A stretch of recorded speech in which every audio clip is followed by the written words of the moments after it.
to Monteza Channel.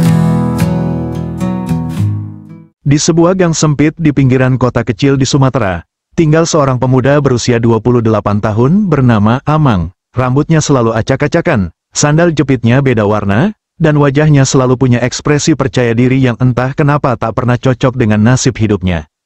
Orang-orang di kampung mengenalnya bukan karena prestasi, tapi karena rekor jumlah masalah yang pernah ia bawa pulang ke rumah.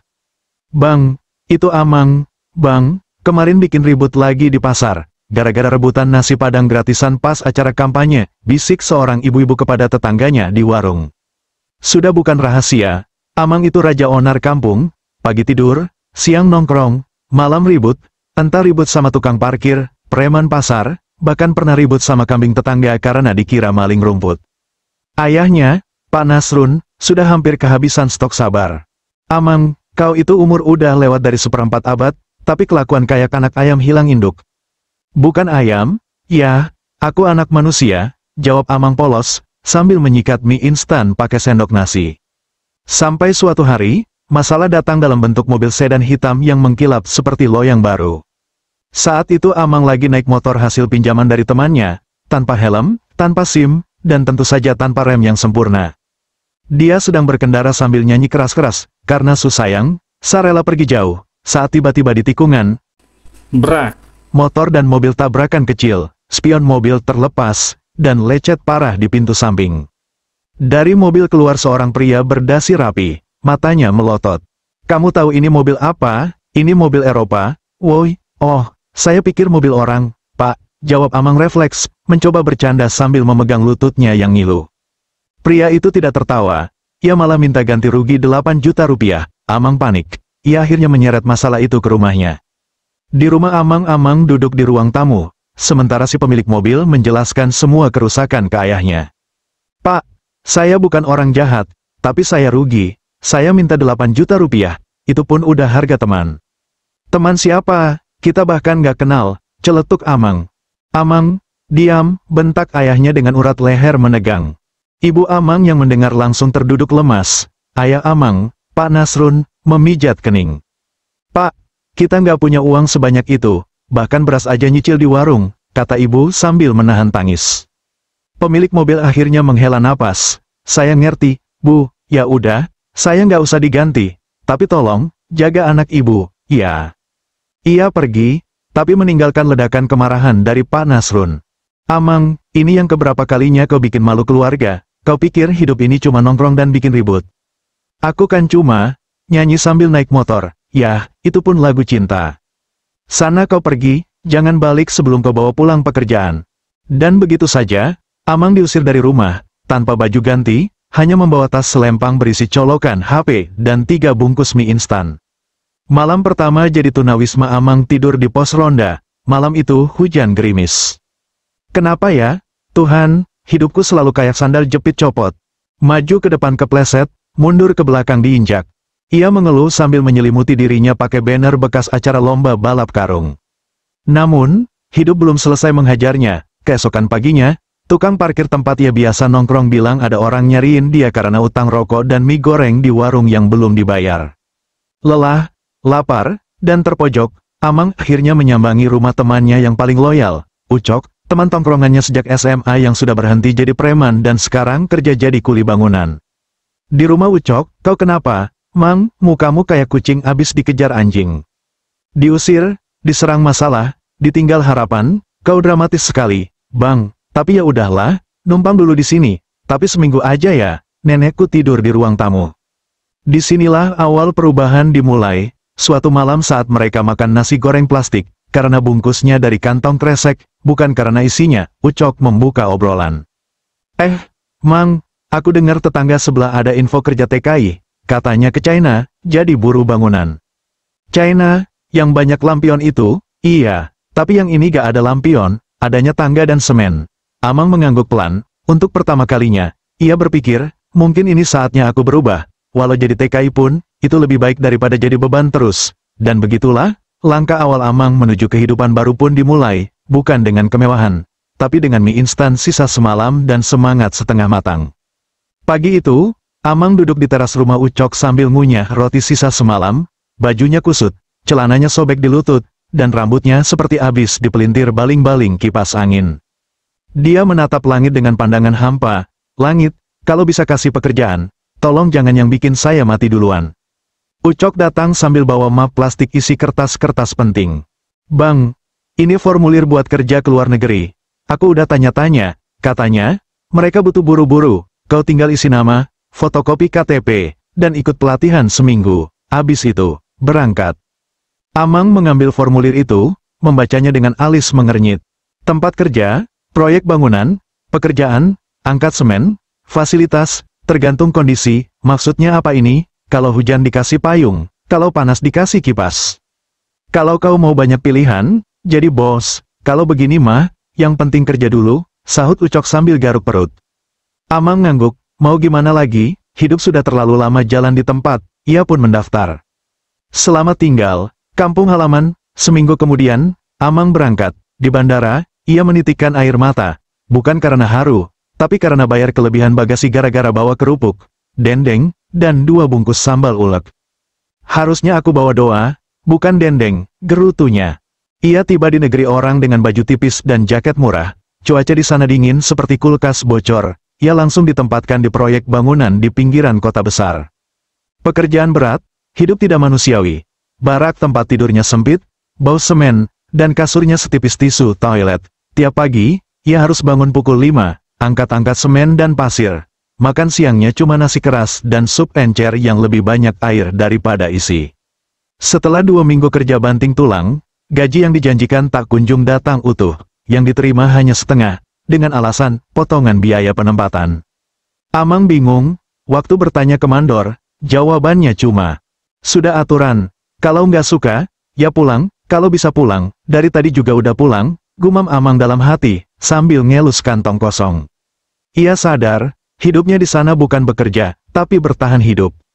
Melarikan diri, jadi gelandangan. Satu malam, Amang nekat kabur dari lokasi proyek. Ia naik bus entah kemana. Hanya bermodal sisa uang 2 lembar dan harapan selembar. Ia tiba di kota besar yang ramai, tapi penuh orang asing dan tanpa siapapun yang bisa ia ajak bicara. Ia resmi jadi gelandangan, tidurnya di taman umum, kadang di bawah halte bus. Makan dari makanan sisa di tempat sampah restoran, ia pernah berebut ayam tulang lunak dengan seekor kucing, dan kalah. Kucing sini berotot kali, iya, keluhnya sambil ngelap tangan pakai tisu bekas. Ia mencoba ngamen pakai gelas plastik dan sendok kayu, tapi hanya dapat koin receh yang sepertinya malah ditaruh karena kasihan. Pertemuan yang mengubah arah hidup. Pada malam ketiga, hujan turun deras. Amang berteduh di emperan sebuah toko kecil. Di dalam, seorang pria tua berkacamata memperhatikannya dari balik etalase. Beberapa menit kemudian, pria itu keluar dengan roti hangat dan minuman panas dalam gelas plastik. "Nak, kau dari Indonesia?" Amang kaget, matanya berkaca-kaca. "Iya, Pak, saya Amang, baru seminggu gelandangan.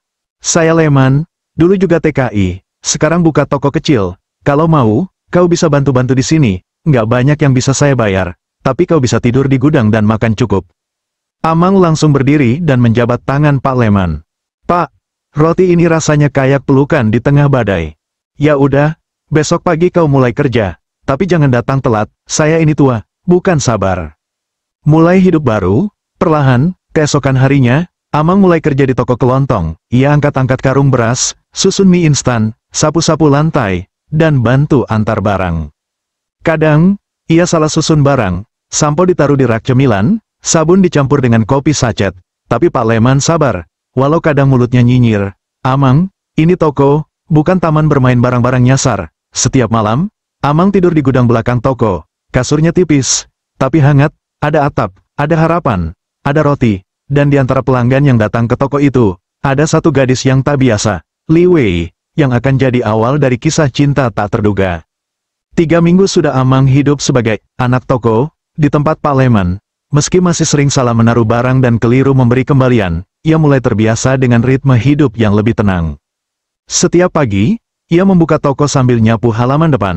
Setiap siang, ia bantu angkut galon dan karung beras. Setiap malam, ia tidur di gudang toko dengan lampu redup dan suara tikus lari-lari di atap.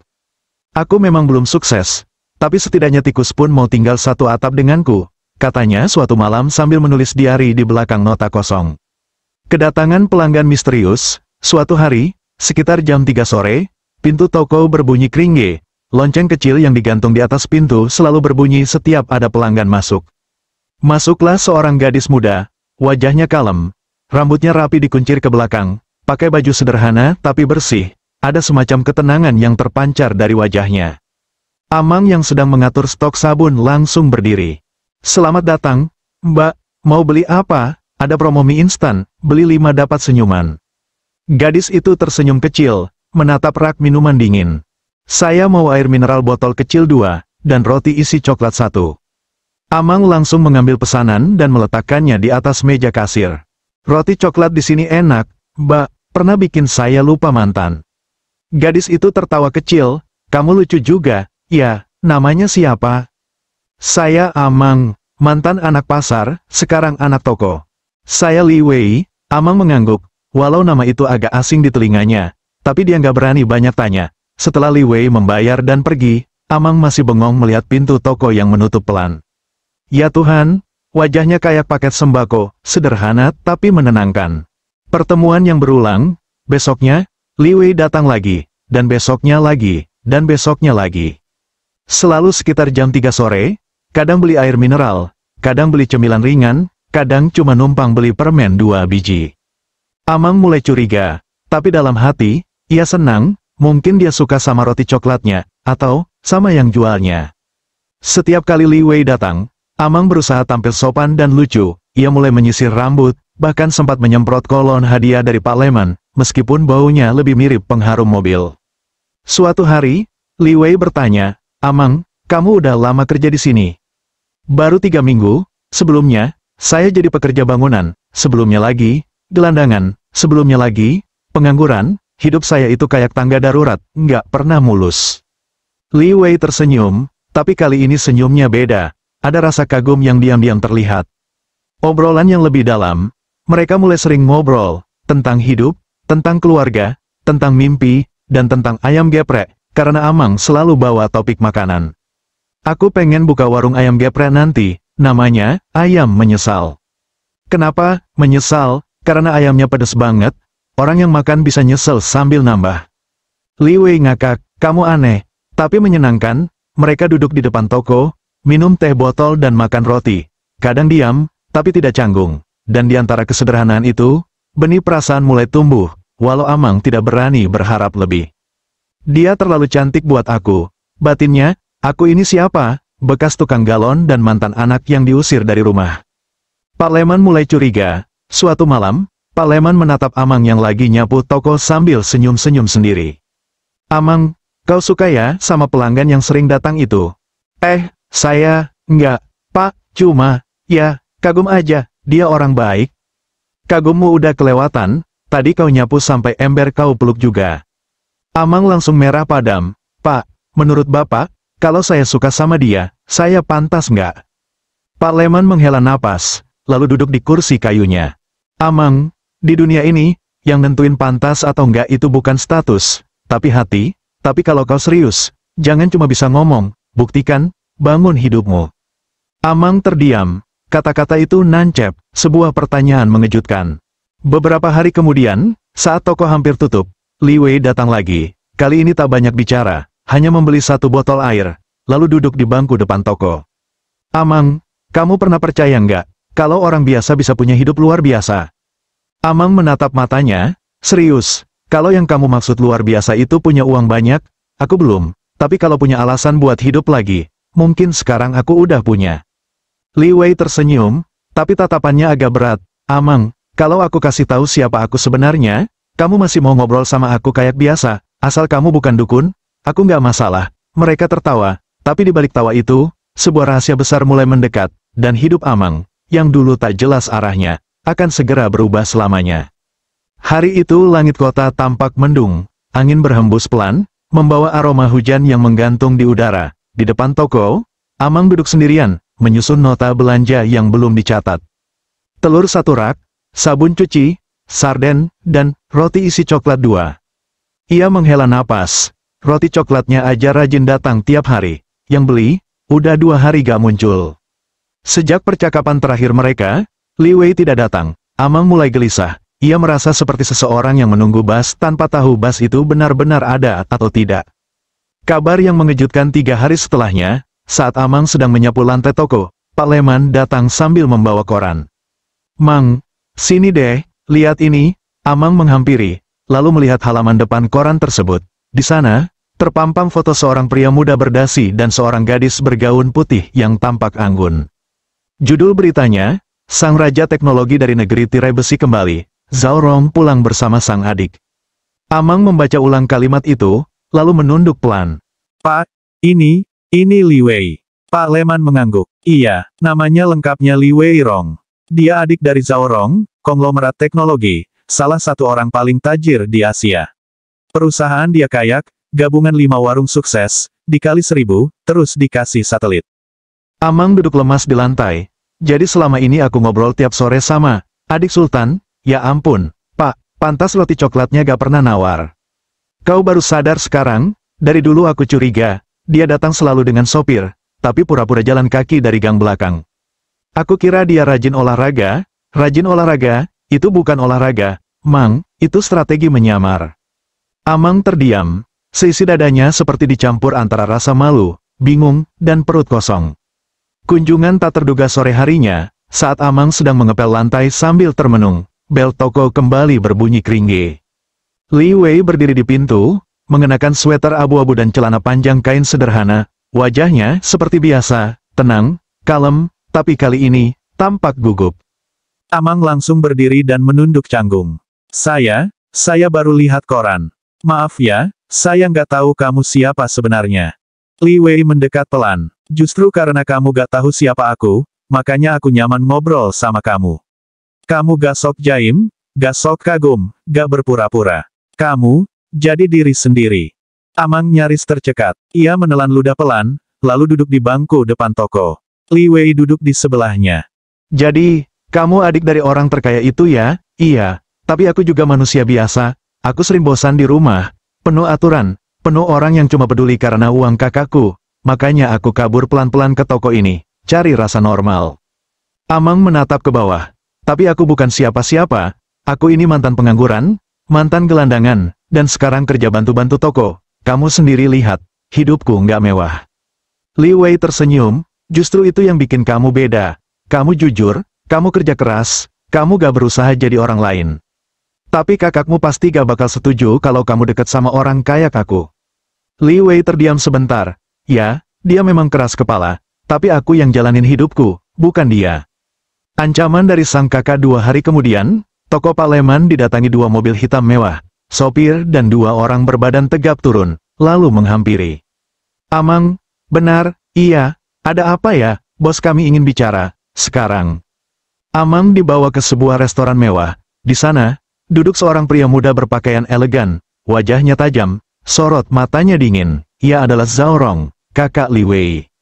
Amang duduk dengan canggung, memakai baju toko dan celana yang masih agak basah karena pel.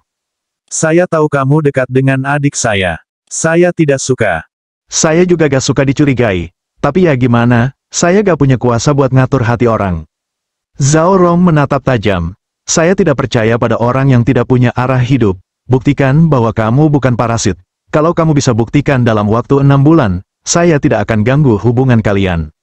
"Buktikan gimana? Saya punya cabang usaha kecil di pinggiran kota. Pegang itu, kelola, bangun. Kalau dalam 6 bulan kamu bisa buat usaha itu untung, maka kamu layak."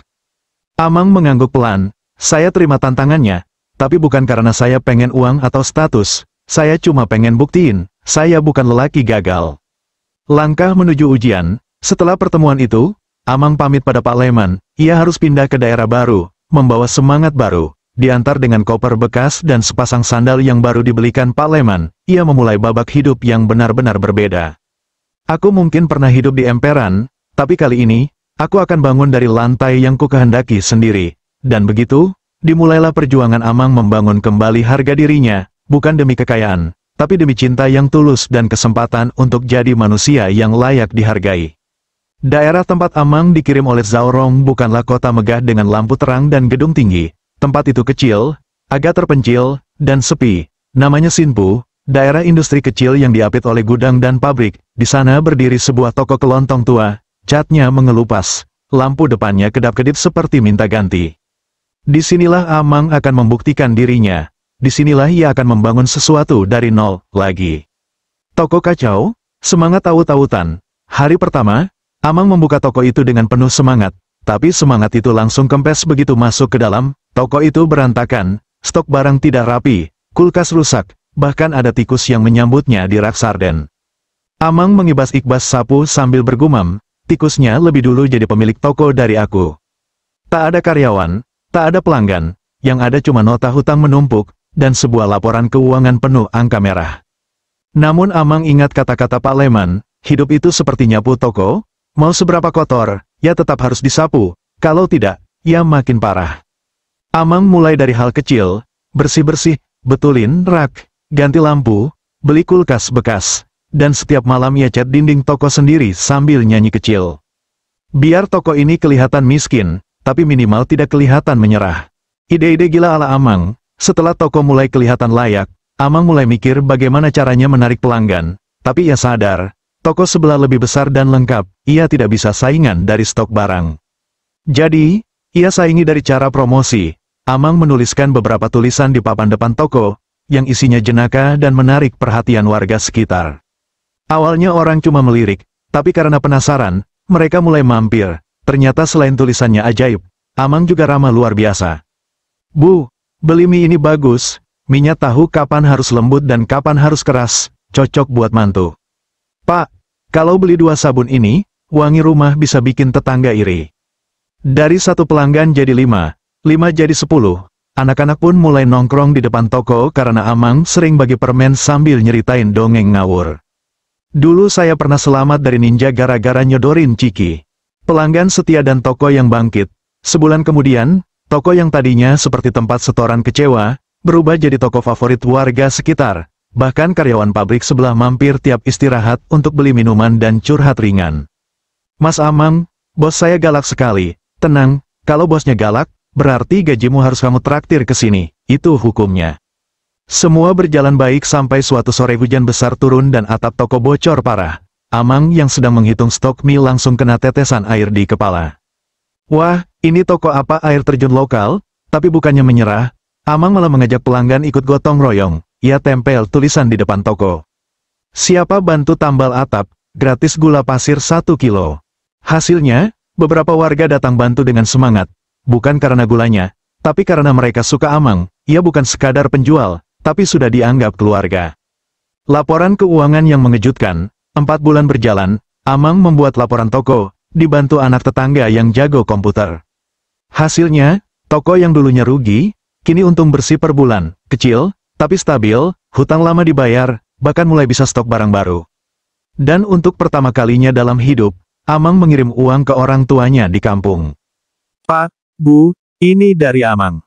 Mungkin belum banyak, tapi ini hasil kerja sendiri, bukan dari ribut sama preman. Suaranya bergetar saat merekam pesan suara itu, matanya berkaca-kaca. Saya tidak pulang, tapi saya pelan-pelan pulangkan harga diri saya. Pesan dari sang adik Sultan. Malam itu, saat toko tutup, Amang duduk di depan sambil minum teh hangat. Tiba-tiba ponselnya bergetar, sebuah pesan masuk dari Li Wei. Kakak dengar toko kamu sekarang paling ramai di kawasan Sinpu. Katanya dia mau ketemu kamu lagi.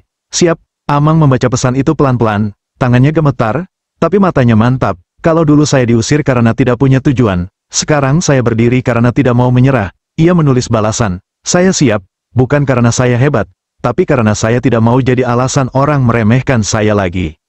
Waktu berlalu dengan cepat, sudah hampir 6 bulan sejak Amang memulai usahanya di Sinpu. Toko kecil yang dulu berantakan dan sepi kini berubah menjadi tempat yang ramai dan disukai warga sekitar. Pelanggan datang tidak hanya dari lingkungan sekitar, tapi juga dari kawasan lain yang penasaran dengan toko yang penjaganya terkenal dengan canda dan sikap ramahnya.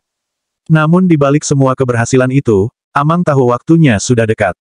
Waktunya menghadapi orang yang memberinya tantangan pertama kali. Orang yang mewakili dunia yang dulu terasa sangat jauh darinya, Zhao Rong, kakak dari Li Wei. Undangan formal. Suatu sore, seorang sopir datang ke toko Amang. Ia menyerahkan sebuah amplop putih. Amang membuka amplop itu dan membaca surat undangan dengan cermat. Tempatnya di restoran mewah di pusat kota. Waktunya hari Sabtu malam pukul 7. Pakaian yang diminta adalah pakaian formal. Amang mengernyit, formal, ya, celana jeans bolong tidak termasuk formal, kan? Persiapan sederhana. Pak Leman yang sedang berkunjung segera menawarkan jas lamanya. Ini jas nikahku dulu, masih muat nggak di badanmu? Amang mencoba jas itu. Sedikit ketat di bahu, tapi cukup layak. Ia berdiri di depan kaca kecil di toko. Pak, saya kelihatan keren nggak? Tanyanya sambil tersenyum. Pak Leman tertawa, keren sih, tapi kamu malah kelihatan kayak pembawa acara pengajian mendadak. Amang hanya tersenyum dan merasa sedikit lebih percaya diri. Ia tahu malam itu akan menentukan, bukan hanya untuk masa depan usahanya, tapi juga untuk hubungan dengan Li Wei. Pertemuan yang dinanti, restoran itu berdiri megah dan terang benderang. Pelayan berjalan dengan sikap anggun. Amang melangkah masuk dengan hati berdebar. Di antara para tamu berpakaian rapi, Amang merasa seperti ikan kecil di kolam besar. Di meja pojok, duduk Zhao Rong dengan wajah serius dan mata tajam seperti biasanya. Silakan duduk, kata Zhao Rong singkat. Amang duduk perlahan, menjaga sikap dan fokus. Zhao Rong membuka sebuah map berisi laporan yang diserahkan asistennya.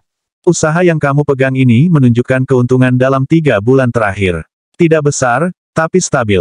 Jumlah pelanggan meningkat hampir 50%.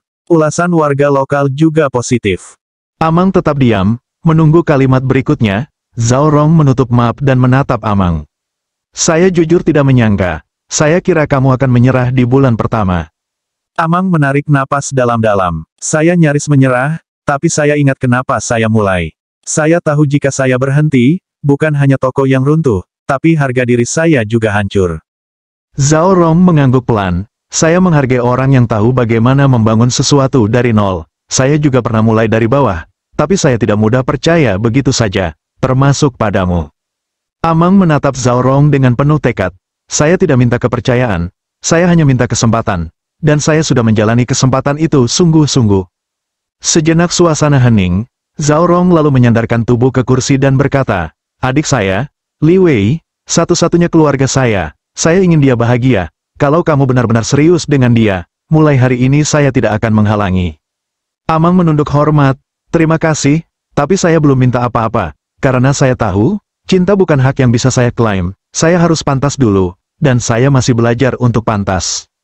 Untuk pertama kalinya, Zhao Rong tersenyum kecil. Kalau kamu terus seperti ini, mungkin suatu hari kamu bukan hanya penjaga toko biasa. Malam yang hangat, saat keluar restoran, Li Wei sudah menunggu di luar. Ia mengenakan mantel sederhana dan shawl wol. Bagaimana? Tanyanya dengan penuh harap. Resmi lulus. Kakakmu tidak jadi melempar saya ke laut. Li Wei tertawa kecil. Kamu tidak takut, kan? Amang menggeleng pelan. Aku takut. Tapi lebih takut kehilangan kesempatan hidup yang lebih baik. Mereka berjalan pelan menyusuri trotoar yang diterangi lampu jalan, tidak bergandengan tangan, tapi jarak mereka cukup dekat untuk saling merasakan kehangatan yang tumbuh. Setelah pertemuan yang menentukan itu, Amang merasa beban di dadanya sedikit terangkat. Kini ia bukan lagi Amang yang dulu, anak pengangguran yang diusir dari rumah. Ia adalah pria yang berdiri di atas kakinya sendiri, meski perjalanan masih panjang. Kembali ke kampung halaman. Suatu pagi yang cerah, Amang memutuskan pulang ke kampung halamannya. Ia membawa oleh-oleh sederhana, beberapa pakaian baru, uang tabungan hasil kerja keras, dan satu buku catatan usang yang berisi rencana-rencananya. Ketika tiba, suasana kampung tampak sama seperti dulu, namun, hati Amang sudah berbeda. Bertemu orang tua, di depan rumah sederhana, Amang melihat ayah dan ibunya sedang duduk di teras, bercengkerama dengan tetangga. Pak, Bu, suara Amang sedikit berat saat memanggil. Orang tua Amang menoleh, ada keheranan di wajah mereka. Amang, kamu pulang? Tanya ibunya. Iya, Bu, aku pulang dengan cerita baru. Ayahnya berdiri dan melangkah mendekat, pandangannya tajam tapi ada kehangatan. Kamu sudah berubah, Amang, katanya kamu kerja di kota dan bisa urus toko. Amang mengangguk, iya, Pak, aku belajar banyak, kali ini aku ingin membuktikan kalau aku bisa jadi lebih baik. Momen perubahan, mereka duduk bersama di ruang tamu sederhana. Amang menunjukkan catatan usangnya, bercerita tentang perjuangan, tentang kegagalan yang jadi pelajaran, dan keberhasilan yang masih harus ia kejar. Ibunya menangis pelan, nak, kami cuma ingin kamu bahagia dan tidak susah. Amang tersenyum, sekarang aku mau bawa kebahagiaan itu ke kita semua. Ayahnya kemudian mengangguk dan memeluk Amang, kamu memang anakku, kita mulai dari sini. kembali ke Xinpu dan masa depan baru. Setelah beberapa hari di kampung, Amang kembali ke Xinpu dengan semangat baru. Ia tak lagi hanya penjaga toko biasa, ia mulai mengembangkan usahanya, merekrut beberapa karyawan, dan berencana membuka cabang baru. Li Wei juga sering mengunjunginya. Hubungan mereka makin kuat, penuh harapan dan kepercayaan.